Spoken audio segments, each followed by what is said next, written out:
Bonjour et bienvenue dans ce journal à menu court. Une maman de 34 ans se bat depuis maintenant plus de 5 mois pour récupérer ses enfants actuellement au Yémen. 2 garçons et une fille enlevés par son ex-mari d'origine yéménite. Une situation d'autant plus incompréhensible que le papa n'est plus aujourd'hui au Yémen mais détenu à la maison d'arrêt d'Oni.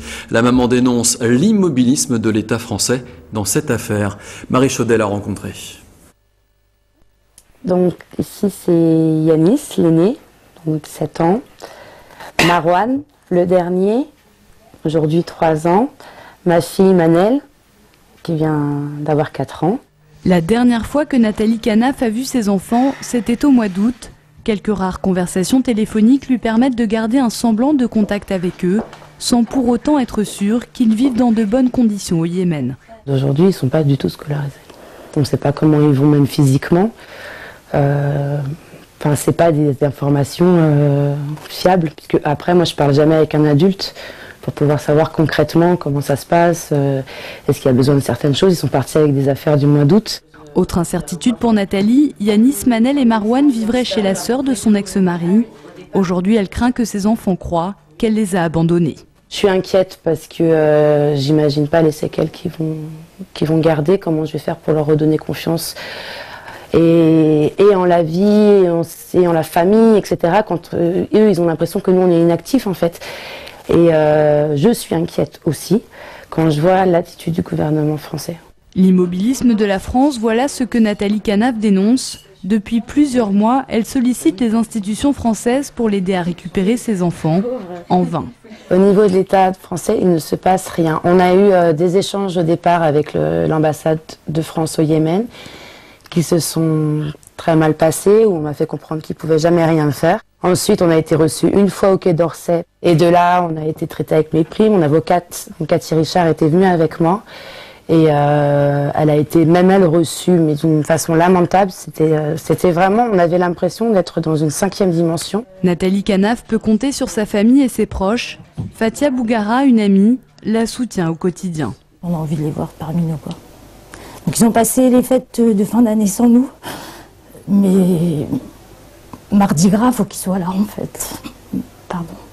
Face à l'immobilisme des autorités françaises, les 2 femmes ont décidé de médiatiser l'affaire en créant un groupe sur Facebook, un site internet et une pétition en ligne. Sur Facebook, donc vous avez le lien et vous cliquez sur le lien, vous allez sur mesopinions.com. Donc là, on voit bien, nous sommes à 122 signataires. J'espère que les gens vont se mobiliser. Ouais, le but, c'est qu'il y ait un maximum de signatures pour qu'on montre que ce n'est pas un cas isolé de 3 petits-enfants perdus dans un coin. C'est une cause, bon, c'est en effet moi, ma cause personnelle, mais c'est au-delà, c'est une cause nationale. Après, ça devient une partie intégrante de ce qu'on veut que notre France fasse, en fait. Aller chercher nos enfants quand il y a des soucis. Le combat de Nathalie Kanaf continue. Elle sera prochainement sur les marchés et dans les centres commerciaux pour faire signer sa pétition. À la fin du mois, une manifestation de soutien devrait être organisé à menu court. Dans l'actualité aussi, un jeune de 16 ans est actuellement en garde à vue dans l'affaire du meurtre du centre commercial des Trois Fontaines à Cergy. Ce mineur est soupçonné d'avoir porté le coup de couteau mortel à Rachid, 16 ans. L'adolescent qui s'est présenté spontanément vendredi matin au service de police habite Pontoise comme la victime. Il est entendu par les enquêteurs de la brigade criminelle de Versailles chargée de l'enquête. Et une marche en hommage à Rachid est organisée samedi en début d'après-midi. Jeudi soir, un premier rassemblement a réuni quelques 200 personnes sur le lieu du drame aux Trois Fontaines. Et l'actualité, c'est aussi cette initiative de l'association Réagir qui aide les personnes âgées à sortir malgré la neige et le verglas. Le froid et les rues glissantes rendent périlleuses les sorties en ville des personnes âgées. De ce fait, l'association Réagir, dont la vocation est depuis 2004, l'aide aux personnes isolées de la vallée de Montmorency, est extrêmement sollicitée. L'organisation tient à rappeler sa disponibilité envers les personnes âgées qui souffrent des conditions climatiques actuelle. Plus d'infos sur le site web réagir95.asso.fr. Et l'événement du week-end, c'est aussi le match pour les 32e de finale de la Coupe de France de football. Les joueurs de l'AS Saint-Ouen-l'Aumône ont redoublé d'ardeur à l'entraînement ces derniers jours pour créer un nouvel exploit. Cette fois face à Sedan, pensionnaire de Ligue 2, soit 4 divisions au-dessus des Valdoisiens.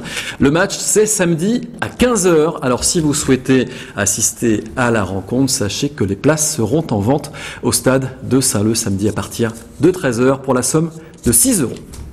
Sport, toujours avec la belle performance d'Adrien Maintenet lors de la grande finale du Pro Tour de tennis de table. Cette compétition organisée à Macao regroupe notamment les 8 meilleurs paires de double du monde. Associé à Emmanuel Le Besson, le Valdoisien s'est offert la médaille de bronze après une défaite en demi-finale face aux favoris allemands. Le duo tricolore réussit ainsi à égaler sa performance de l'année dernière où il avait ramené le même métal. Zoom maintenant sur les midis des étudiants de l'université de Cergy-Pontoise. Ce midi-là, c'était représentation de salsa. L'événement a fait salle comble. Objectif, donner un peu de chaleur alors qu'il fait froid dehors. Regardez ce sujet, il est signé Brice Martinelli.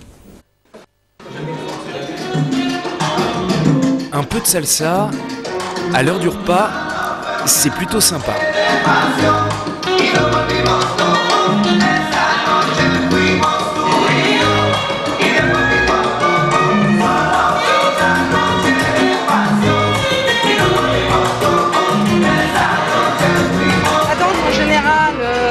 C'est une activité d'expression et on peut dire que la salsa apporte effectivement beaucoup de joie, de sensualité et de convivialité. Ça sert à développer une vie étudiante sur le site des Chênes, en tout cas dans le hall de la maison, des étudiants. Et voilà, c'est une activité étudiante faite par les étudiants pour les étudiants. Devant une salle comble, les étudiants se succèdent, à l'image de Guilherme et son collectif Salsa. Ils tentent à midi d'apporter de la gaieté. On s'amuse, on danse, on extériorise, ça quitte un peu l'ambiance des cours, c'est super je dirais moi. Mais les midis de la MDE, c'est aussi de la musique et du théâtre, 3 à 4 fois par semaine. Une bonne façon de décompresser après les partiels. Voilà, ce journal est maintenant terminé. Merci encore de l'avoir suivi. L'info continue bien sûr sur venews.fr. Très bon week-end à tous.